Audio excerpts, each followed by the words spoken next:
Vanhu voti cry my beloved country Zimbabwe cry.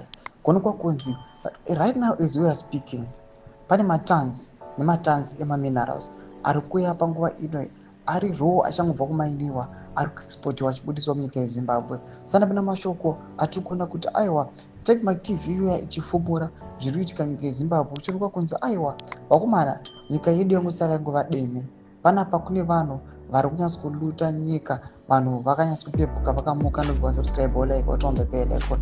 Tivina kutake magauni danyira activity vatanga posta these trucks amuri kuona awo matippers amuri kuona aiwa akazara nemaminerals tinotuno kuti how many tippers tinoona that the list ematippers aiwa is endless. Amudanyira chiti why would the government stated that it revoked lithium exporting and tightly controlled mining of the precious stone.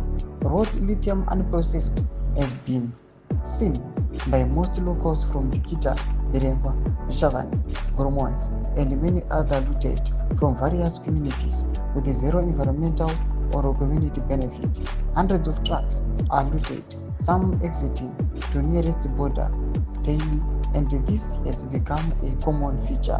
Only the army has been licensed outside the government to export, yet on the ground, non-private players are still exporting raw lithium out of Zimbabwe. Ndomasvikaro kuda panapa vanhu vachiti aiwa nyika yezimbabwe kana mukasachema apa chiitai zvenyu action. Noda kuti how do you feel muchiona kuti our own resources maresources edu isusu sepazimbabweans hatofanira kunge tiri proud of, hatofanira kunge tine masimba pamusoro pawo. Each and every day kuri kuonekwa kuti matons nemaloads they are being exported zvisiri pamutemo nevanhu vari kuonekwa kunzi vari kuuya vachingoexporta vachingoisa mari dzavo mumapockets avo. Tudze mafunguro enyu muri kudii pamusoro pechitiko ichi muna comment section yedu. Subscribe or like, turn on the bell icon.